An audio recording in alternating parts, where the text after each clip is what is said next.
Services examination की preparation अगर आप इंग्लिश मीडियम में करना चाहते हैं, दैट मीन्स अगर आप अपने मीडियम को हिंदी से इंग्लिश में शिफ्ट करना चाहते हैं जिससे कि आपके सिलेक्शन के चांसेस और ज़्यादा इनहैंस हो सके, राइट। आपको मीडियम चेंज करने से रिलेटेड अगर किसी भी तरीके का कोई इशू है तो आप इस पर्टिकुलर व्हाट्सएप नंबर पर कॉन्टैक्ट कर सकते हैं 7080507433। ठीक है, ये चैनल का ऑफिशियल नंबर है, आप इस पर कॉन्टैक्ट कर सकते हैं। ऑलराइट, अब देखिए आप सभी लोग को ये पता होगा कि 2013 में सीसैट इंट्रोड्यूस किया गया था। अभी लगभग 2026 आ चुका है, राइट। एग्जाम होने वाला है, मई में होगा। तो आप सोचिए कितने साल हो गए, 13-14 साल हो चुके हैं, राइट।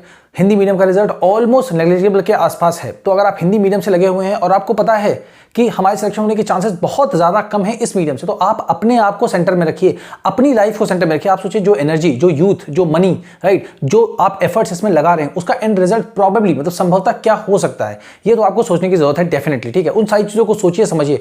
और हमारा कोर्स भी है जिसका, और हमारा एक ऐप भी है जिस पर हमारा कोर्स भी चल रहा है, जिसमें अगर आपने फर्स्ट क्लास से लेकर के हिंदी मीडियम से, है ना, हिंदी मीडियम से लेकर फर्स्ट क्लास से लेकर के इंटरमीडिएट या ग्रेजुएशन तक थ्रू आउट हिंदी मीडियम से प्रिपरेशन की, या आप कहीं कोचिंग कंप्लीट भी कर चुके हैं हिंदी मीडियम से, बट स्टिल आपको इस चीज की जरूरत महसूस हो रही है कि हाँ, अगर मुझे कोई ऐसा प्लेटफॉर्म मिले जहां से मैं अपने मीडियम को हिंदी से इंग्लिश में यूपीएससी एग्जामिनेशन के लिए चेंज कर सकूं, मैं बोल सकूं इंग्लिश, मैं लिख सकूं, मैं समझ सकूं, मैं रीडिंग कॉम्प्रिहेंशन को पढ़ सकूं, इंग्लिश में आंसर राइटिंग कर सकूं, उन सारी चीजों के लिए हमारा एक कोर्स है जो कि हमारे एप्लीकेशन पर चलता है, जो ऐप का नाम है चेंज द मीडियम। ठीक है, चेंज द मीडियम करके हमारा ऐप है, जिसका लिंक आपको इस वीडियो के डिस्क्रिप्शन बॉक्स में मिल जाएगा। वहां से आप ऐप को डाउनलोड करके कोर्स भी ले सकते हैं। और अगर किसी भी तरीके की आपको इशू हो मीडियम चेंज करने से रिलेटेड, तो जो ये नंबर आपको बताया गया है 7080507433, ठीक है ना, दिस इज 5, तो इस नंबर पे आप कांटेक्ट कर सकते हैं। पहले आप मैसेज करेंगे, उसके बाद आपको टाइम बता दिया जाएगा, फिर आप कॉल भी कर सकते हैं, राइट। अब देखिए ये हमारे पास क्या है, एनसीईआरटी। मैं यहाँ पे आपको बता रहा हूँ कि क्या है एक्चुअल में,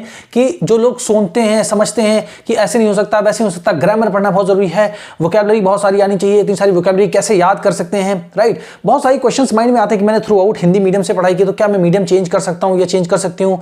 बहुत सारे क्वेश्चन, बहुत सारे मिथ्स, बहुत सारे झूठ, बहुत सारा डर फैलाया जाता है, ठीक है, बट एक्चुअल में ऐसा नहीं है। जब देखिए आपको ग्रामर का मैं एक इशू बता दूं, सिंपल सा ग्रामर का मैं आपको एग्जांपल देकर के बता दूं। जैसे ग्रामर की बात होती है, ठीक है ना, कि जैसे ये हो गई ग्रामर। अब ये ग्रामर बेसिकली क्या है, इंग्लिश की ग्रामर की बात हो रही है यहाँ पे, ठीक है। अब जैसे आप फर्स्ट क्लास में थे, ठीक है, तो आपने first class, second class, third class से लेकर के 12th क्लास तक जितनी भी स्टडी की, उसमें एक पीरियड ग्रामर का होता था कि नहीं होता था, आप बताइए।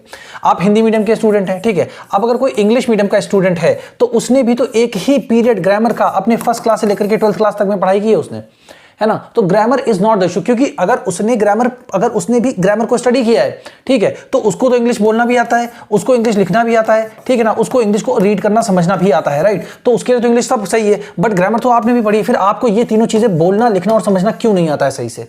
So that means the grammar is not the issue. हम यहाँ पे आपको जो भी चीज पढ़ाएंगे line by line, word by word पढ़ाएंगे। पूरे कोर्स में एनसीईआरटीज को 6th क्लास से लेकर के 12th क्लास सारी इतनी इंपॉर्टेंट जो एनसीईआरटीज उनके line by line, word by word हर एक चीज को एक्सप्लेन किया गया है, ठीक है। तो अगर आप बिल्कुल भी हिंदी मीडियम से बिल्कुल पढ़े हुए हैं और इंग्लिश मीडियम को बिल्कुल कुछ नहीं आता, तब भी आप अपने मीडियम को सक्सेसफुली चेंज कर सकते हैं और अपने चांसेस सिविल सर्विसेज एग्जामिनेशन में सिलेक्शन के और ज्यादा इंक्रीज कर सकते हैं, राइट। अब देखिए ये एनसीईआरटी है हमारे सामने 7th क्लास की, ठीक है। 7th क्लास की ये एनसीईआरटी और मिडिवल इंडियन हिस्ट्री की एनसीईआरटी है ये, ठीक है, मिडिवल इंडियन हिस्ट्री की एनसीईआरटी है, ठीक है। अब इसको अगर कोई बच्चा फॉर द फर्स्ट टाइम अगर आप इसको रीड करना स्टार्ट करते हैं, तो कैसे आप इसको रीड कर सकते हैं, कैसे आप चीजों को समझ सकते हैं कि यार मैंने तो कभी पढ़ाई नहीं करी, तो क्या मैं इसको रीड कर सकता हूं। तो डर सबसे पहले आपको हटाना है, आपको खुद पे विश्वास करना है, ट्रस्ट करना है, ठीक है, क्योंकि लाइफ आपकी है। एक दो अटेम्प्ट में जब सिलेक्शन नहीं होगा तो क्या करोगे, फिर आप वही सोच के बैठ जाओगे। सोचो इतना एफर्ट्स, इतना मनी, इतना यूथ, इतना एनर्जी, इतना टाइम जो आप लगाओगे, it will never come back. ये समय जो जा रहा है ये वापस नहीं आएगा आपके पास, ठीक है। अब देखो आप फर्स्ट टाइम आप रीड करो, ठीक है, तो यहां पे क्या लिखा है, द सेंट्स ऑफ महाराष्ट्र, ठीक है। तो महाराष्ट्र तो आप समझ गए, ऑफ मींस होता है का, सिंपल, ठीक है। सेंट्स मतलब क्या होता है, साधु संत वगैरह, ठीक है ना। अब हमको उसका ट्रू सेंस नहीं समझना, हमें क्या समझना है, हमें फंक्शनल मीनिंग समझना, हमें वर्ड मीनिंग को रटना नहीं है, हमें रूपांतरण नहीं करना। सेंट मतलब क्या है, सेंट जैसे ही नाम आए आपको क्या रखना है, नामदेव, एकनाथ, तुकाराम, ठीक है ना, ज्ञानेश्वर, ठीक है ना, साखूबाई, ठीक है, इस तरीके के चौक में ये सारे के सारे आपको जब देखो आपको अपने माइंड को यूपीएससी के प्रिपरेशन पे सेंटर्ड करना है। आपको मैं स्कूल जाता हूं, मैं उठता हूं, मैं खाना खाता हूं, मैं ब्रेकफास्ट करता हूं, मैं इंग्लिश बोलता हूं, ये सारे सेंटेंसेस बोल करके आपको ना इंग्लिश बोलना ना किसी को आया ना आपको आएगा। जिस तरह मैं बता रहा हूं आपको इंग्लिश स्पीकिंग की क्लासेस, इंग्लिश राइटिंग की, इंग्लिश ग्रामर की सारी क्लासेस उस कोर्स में मिलेंगी जो फाउंडेशन कोर्स है हमारा, ठीक है। अब जब भी आपके माइंड में आए कि मिडिवल इंडियन हिस्ट्री के बारे में जब भी आप स्टडी कर रहे हैं, तो अगर वहां पे वर्ड आएगा सेंट, तो सबसे पहले हम लोग ये बोलेंगे foremost and first of all आपके माइंड में कौन से सेंट्स का नाम आना चाहिए? ज्ञानेश्वर, रामदेव, एकनाथ, तुकाराम, साकूबाई, ये सारे के सारे सेंट्स हैं जिनको आप एग्जामिनेशन में लिखेंगे। और मोस्ट इंपॉर्टेंट ये पैराग्राफ है जो कि मोस्टली आपका जो यूपीएससी में मिडिवल इंडियन हिस्ट्री में मेंस में जब जनरल स्टडीज के फर्स्ट पेपर में जब एग्जामिनेशन में आता है क्वेश्चन, तो ऐसी ही चीजों को आपको वहां पर लिखना होता है, राइट। अब सपोज करते हैं फर्स्ट टाइम आप रीड करो तो आपने ये समझ लिया कि सेंट के मतलब समझ लिया, ठीक है। अब मैं आपको ऐसे एग्जांपल के हिसाब से समझाता हूं ना कि भाई ये हो गए आपके सेंट, ठीक है। अब इनका नाम, तो आपके माइंड में अब ये चीज सेट हो गई है। अब आपको सेंट वर्ड का मीनिंग नहीं याद करना है, अब आप समझ गए कि सेंट का मतलब क्या होता है एग्जैक्टली, ठीक है। अब उसके बाद चलो आप इसको रीड करके देखना स्टार्ट करते हैं कि चलो पहली बार आप पढ़ रहे हो ना, हिंदी मीडियम के हो, मराठी मीडियम के हो, उड़िया मीडियम के हो, लद्दाख से पढ़ रहे हो, यहां से सारे बच्चे पढ़ रहे हैं, स्टडी कर रहे हैं, कर्नाटक, बीदर, बेदार वगैरह जो भी है ना, वहां से भी लोग पढ़ रहे हैं, गुजरात के भी बच्चे हैं, ठीक है। तो इनको सबको तो हिंदी उतना समझ नहीं आती, but still they are able to change the medium from Hindi to English, right. अब देखिए इसको आप रीड करना स्टार्ट करते हो तो फ्रॉम मतलब क्या हो जाता है? से। फ्रॉम मतलब होता है से, है ना। फ्रॉम दी 13th, तो 13th को ऐसे लिख दो 13th to 17th सेंचुरी, है ना। तो 17th लिख दो। अब देखो 13, अब इसको कैसे लिखेंगे? 13th to 17th सेंचुरी, ऐसे ही तो लिखते हैं। तो पूरी एक लाइन को आपने जस्ट इतने में लिख दिया, इतना टफ है नहीं। और यही सारी चीजें बार बार पूरे बुक में रिपीट होती हैं, ठीक है। ऐसे ही क्वेश्चंस भी आते हैं, उसमें भी इसी तरीके की लाइंस लिखी होती हैं, ठीक है। तो प्रिपरेशन बिल्कुल यूपीएससी के सेंटर्ड होकर के करनी, कि यूपीएससी को फोकस करके करनी है, एग्जाम निकालना है मुझे, ठीक है। टाइम वेस्ट नहीं करना हमें। अब उसके बाद क्या लिखा है कि लिखा है फ्रॉम मींस से the 13th to the 17th century, तो 13वीं से लेकर के 17वीं शताब्दी तक की बात की जा रही है, ठीक है। महाराष्ट्र में, ठीक है। सौ मतलब क्या? देखा। अब महाराष्ट्र ने देखा, क्या देखा महाराष्ट्र ने?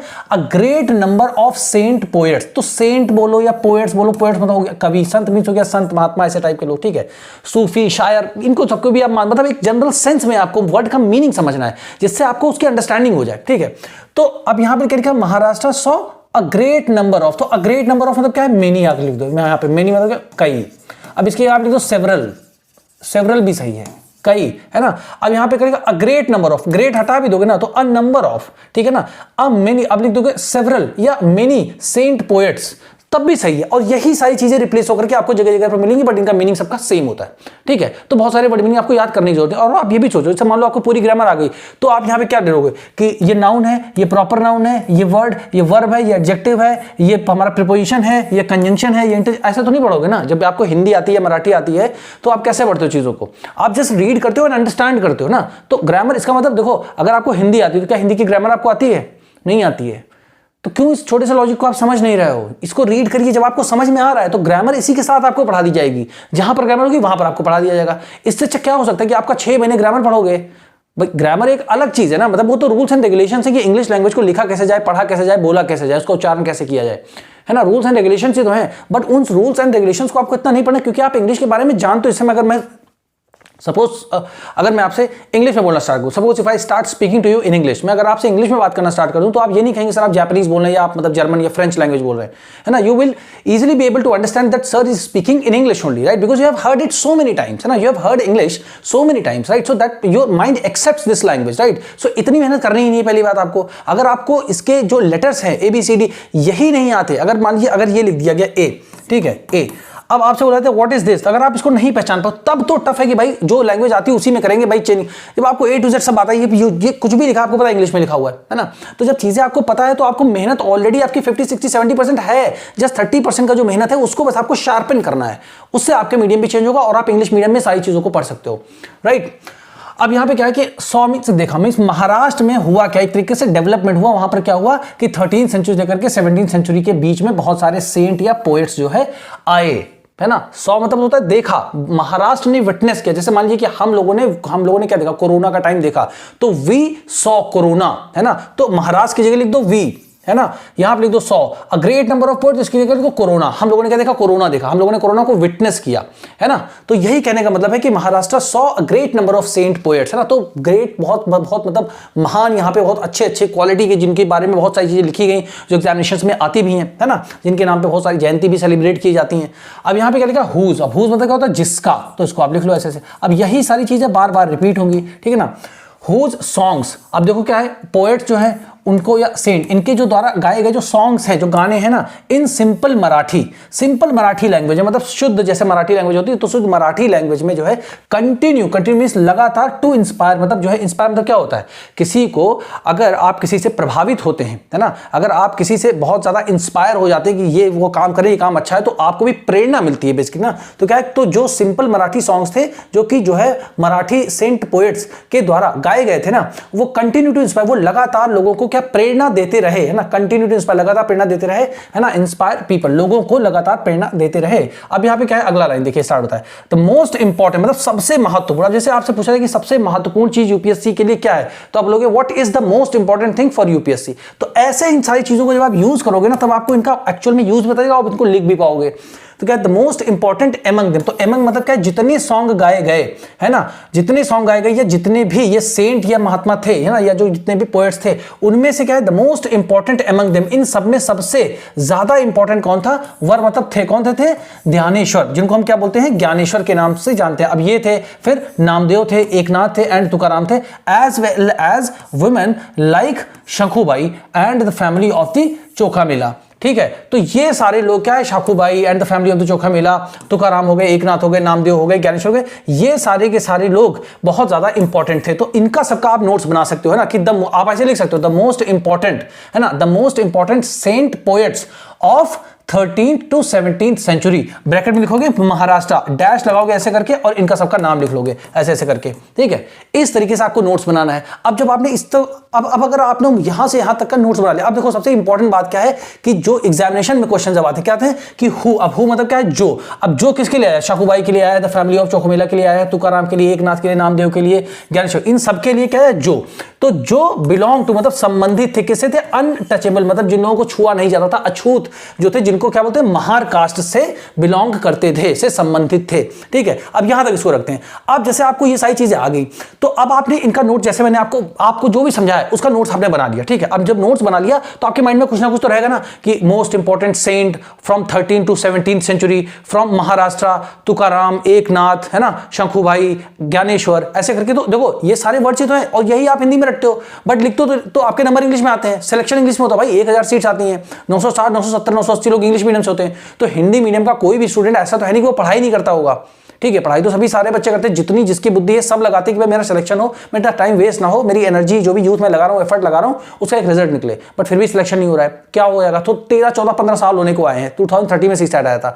तो अपने बारे में सोचो, प्रैक्टिकल रहो, जब तक आप प्रैक्टिकल रहोगे तभी तक आप अपने सिलेक्शन को सोच सकते हो। अगर आप बिल्कुल इमोशन में रहोगे, रील्स देखोगे, बहुत ज्यादा इंस्पायर होगे, वो सर ये सर ऐसे वैसे करके, अपनी जिंदगी देखो आप बस। हर व्यक्ति सम्मानित है, हर टीचर सम्मानित व्यक्ति है, बट आप अपनी जिंदगी को सेंटर में रखेंगे तभी आप आगे बढ़ सकते हैं, क्योंकि आपके अंदर जो वीकनेस है, जो स्ट्रेंथ है, वो सिर्फ आप जानते हैं। आप किसी टॉपर का इंटरव्यू देखेंगे, आप किसी टॉपर के जो है कोई भी व्लॉग देखेंगे, नोट्स देखेंगे, वो आपको नहीं समझ में आए, क्योंकि हर एक इंडिविजुअल की अपनी अलग अलग जर्नी होती है। हर एक इंडिविजुअल जो सिलेक्टेड कैंडिडेट है या जो नहीं सिलेक्ट हुआ है, उसका स्टडी बैकग्राउंड अलग है, उसका फाइनेंशियल बैकग्राउंड अलग है, उसका सोशल बैकग्राउंड अलग है, किसी के पास रिजर्वेशन है, किसी के पास रिजर्वेशन नहीं है, कोई इकोनॉमिकली इतना स्ट्रांग है, कोई नहीं है। तो इन सारी चीजों को आप ही समझ सकते हैं और कोई नहीं समझ सकता है। तो आप अपने आप को देखिए, खुद पहले अपनी रियलिटी को खुद देखिए, उस पर आप एनालिसिस करिए, उसका आकलन करिए, और तब आप हमारे कोर्स को ज्वाइन करिए, या आप कहीं भी ज्वाइन करिए, या आप खुद से पढ़ाई करिए, या करिए या ना करिए। इतना सोच समझने के बाद आप यूपीएससी की प्रिपरेशन करिए, बट आप प्रैक्टिकलिटी और रियलिटी को हमेशा अपने माइंड में रखिए।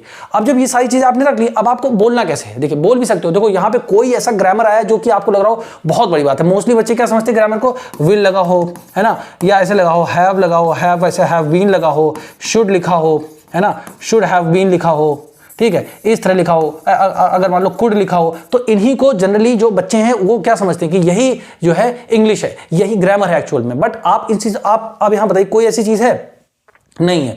जब आप इन चीजों को, अब सोचो पहली बार आप रीड कर रहे हो उसको, first time you are reading it, पहली बार अगर आपने ये वीडियो जब भी देखोगे तो पहली बार आप इसको रीड कर रहे हो, तभी आपको ये सारी चीजें समझ में आ रही है, आप नोट्स भी बना पा रहे हो और आप बोल भी पा रहे हो। क्यों? क्योंकि सिंपल है ना। जैसे सिंप्लीफाई करके देखो, टीचर का काम क्या होता है, आपको चीजों को सिंप्लीफाई करके बताए, ठीक है, जिससे कि आपका टाइम सेव हो और आपकी प्रोडक्टिविटी इंक्रीज हो, आपके सिलेक्शन के चांसेस इंक्रीज हो, आपका कॉन्फिडेंस इंक्रीज हो, आपके अंदर जो डाउट्स हैं वो खत्म हो, वो क्लैरिटी आए आपके अंदर। ये टीचर का काम होता है। ठीक है, टीचर का काम ये होता है कि मैं भी बैठ के आपको 2-2 घंटे का लेक्चर यहाँ पे दूं और उसके बाद भाई वो तो आप खुद भी मेहनत कर सकते हो ना, खुद भी पढ़ सकते हो, फिर मुझसे क्यों पढ़ना या किसी और से क्यों पढ़ना, है ना। तो समझो, कोच का मतलब, टीचर का मतलब, मेंटर का मतलब क्या होता है, आपके काम को आसान बनाए। और हमारे कोर्स में आपको पर्सनल मेंटरशिप भी मिलेगी। डेली आंसर राइटिंग करोगे आप, डेली आप स्क्रीनशॉट सेंड करोगे, डेली आपको चेक करके फीडबैक दिया जाएगा, डेली इंग्लिश स्पीकिंग की प्रैक्टिस भी कराई जाएगी, केवल यूपीएससी से रिलेटेड। तो जो लोग जुनूनी हैं, जिन लोगों को लगता है मैं चेंज कर सकता हूं, अपनी जिंदगी को बदलना है, मुझे बेहतर बनाना है अपनी लाइफ को, वो लोग डेफिनेटली चेंज करेंगे। हमारे साथ लगभग 2200 प्लस स्टूडेंट अभी हैं हम लोग के साथ में, ठीक है। और आप भी जुड़िए, सोचिए जरूर, अपने फ्रेंड से पूछिए, अपने फैमिली से पूछिए, किसी से भी पूछिए, डिस्कस करिए, सभी आपको ये बताएंगे सलाह कि भाई इंग्लिश मीडियम से करोगे तो ज्यादा बेटर रहेगा। यहां तक कि जो सबसे बड़ी टीचर है यूपीएससी के, विकास देवीकीर्ति सर जो हैं, उन्होंने भी कई वीडियोस में ये भी बोला कि अगर 1% भी चांस है आपके पास तो आप अपने मीडियम को हिंदी से इंग्लिश में चेंज कर लिए, उसमें ज्यादा बेनिफिट रहेगा आपका, ठीक है। और ऐसा नहीं है कि हाँ, आपके मन ये भी पूछा हो कि सर कितने दिन लगेंगे मीडियम चेंज होने में, आपको फर्स्ट क्लास से डिफरेंस फील होगा। फर्स्ट क्लास से यू विल फील कॉन्फिडेंट, आपको कॉन्फिडेंस आएगा फॉर द फर्स्ट क्लास, इस बात की गारंटी है। और आप इस नंबर पे कॉल करके मुझसे बात भी कर सकते हो, जो नंबर मैंने बताया था आपको, ठीक है। अब इतना करने के बाद जब आपने नोट्स लिख लिया, फिर बोलना ही है ना आपको कि आई हैव स्टडीड। अब देखो, बोलना शुरू कैसे करना है, जैसे मान लो आपने कुछ नहीं पढ़ा है, बट अभी आपको अभी से मतलब आज ही बोलना है आपको, तो आप कैसे, मतलब कुछ सेंटेंस को आप कैसे बोल सकते हो, आप ऐसे बोल सकते हो, कुछ सेंटेंस को आप इस तरह बोलो, आप बोलो कि I have studied, I have studied, I have studied about, है ना। अबाउट मीन्स होता है के बारे में, के बारे में होता है, ठीक है ना। आई हैव स्टडीड, मैंने पढ़ लिया है, या मैं पढ़ चुका हूं, या मैंने पढ़ा है, किसके बारे में, अबाउट मिडिवल इंडियन हिस्ट्री, है ना। अब क्या है, इन दैट, इन दैट मतलब क्या है, जिसमें, है ना, जिसमें। अब उसके बाद फिर इसी लाइन को लिख दो, जिसमें आई हैव, जिसमें मैंने पढ़ा है, फिर यही लाइन लिख दो, जिसमें in that I have studied, है ना, अबाउट, अबाउट महाराष्ट्र, है ना। अब फिर लिख दो Maharashtra saint and poets, saint and poets के बारे में। देखो, जो जो माइंड में आता जा रहा है उसको बस लिखते जाओ, इतनी टफ नहीं है जितना बताया जाता है। बस जब आपको रूल्स में दबा दिया जाएगा बिल्कुल, तो कोई बच्चा फिर रूल्स पे ही फोकस रहेगा ना। ये जो आपकी फंक्शनल इंग्लिश है, फटाफट आप एक पेज लिख सकते हो अभी, और ये एकदम रियल चीज है, मैं आपको सामने करके दिखा रहा हूं, है ना।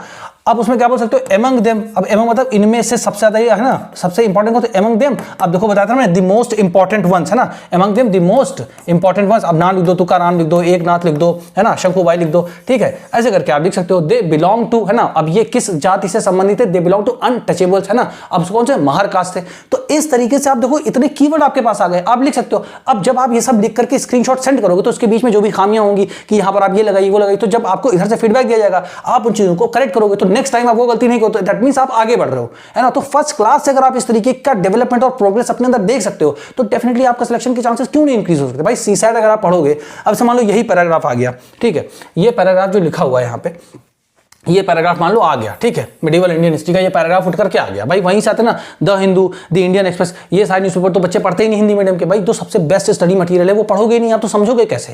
भाई जो पढ़ाई ऑलरेडी, मतलब वो बंदा या बंदी रीड कर रहा है the Hindu, the Indian express, तो डेफिनेटली भाई उसको एज तो हाई है। अगर मान लो कोई आईफोन चला रहा है और कोई मान लो नोकिया का कीपैड बटन चला रहा है, भाई उसमें अंतर तो है ना उसकी फंक्शनैलिटी में। वो अगर उसको कुछ भी करना तो वो जल्दी नहीं कर लेगा, आप पीछे रह ही जाओगे ना, क्योंकि उसमें टेक्नोलॉजी का बहुत बड़ा डिफरेंस है, सॉफ्टवेयर का डिफरेंस है, प्रोसेसर का डिफरेंस है।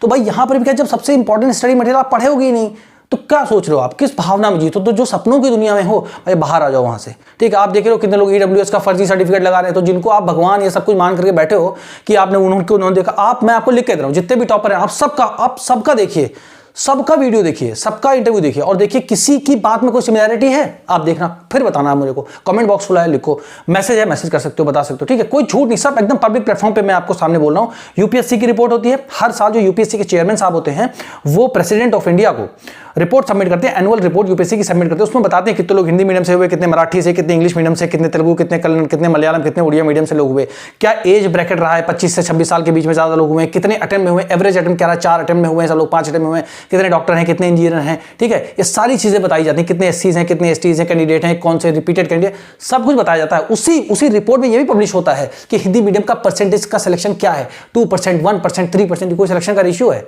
ठीक है। आप खुद सोचो ना, क्या करो, अगर मान लो आप जाते हो जिस मतलब बड़ी बड़ी कोचिंग में 10-10 हजार लोग पढ़ते हैं, कितने लोग सिलेक्ट होते हैं, 1-2 लोग सिलेक्ट हो गए, कभी 4 अटेम्प्ट में, 5 अटेम्प्ट में, ठीक है। तो फिर उनको हमेशा चलाना, भाई आप कब समझदार बनोगे, आप कब समझदार बनोगे। 2-2 लाख 2.5 लाख रुपए फीस है जनरल स्टडीज की, ठीक है। फिर 1 साल वहां पे रहोगे तो उसका 1.5-2 लाख रुपए, तो 4-5 लाख रुपए तो 1 साल में गए, पर उससे निकलेगा क्या। आप पूछो कभी आपके साथी जो स्टूडेंट्स हैं, जो आपके फ्रेंड्स हैं, पूछो क्या हो क्या रहा है। अपने आप को मजबूत करो, जब तक खुद पे फोकस नहीं करोगे नथिंग विल हैपन, राइट। तो इसी तरीके से आप चीजों को लिखो, बोलो, ठीक है ना। और अगर आपको कोई भी इशू हो, किसी भी तरीके का मीडियम को चेंज करने से रिलेटेड, इंग्लिश बिल्कुल नहीं आती, जीरो, कभी नहीं पढ़ी, बट हिंदी पढ़ लेते हो, ठीक है, हिंदी मीडियम से आपने इंटरमीडिएट तक और ग्रेजुएशन तक कंप्लीट किया है, उसके बाद अगर कोचिंग भी कर ली है, तो आप डेफिनेटली हमसे कॉन्टैक्ट कर सकते हैं। We will help you to the best of our ability and we wish you all the very best. अगर आप हिंदी मीडियम के एस्पिरेंट्स हैं तो शेयर करिए इस पर्टिकुलर चैनल को, ऑल दी हिंदी मीडियम, है ना, सभी हिंदी मीडियम एस्पिरेंट्स के बीच में इसको शेयर करिए, जिससे उनके सिलेक्शन के चांसेस को और ज्यादा इनहैंस किया जा सके।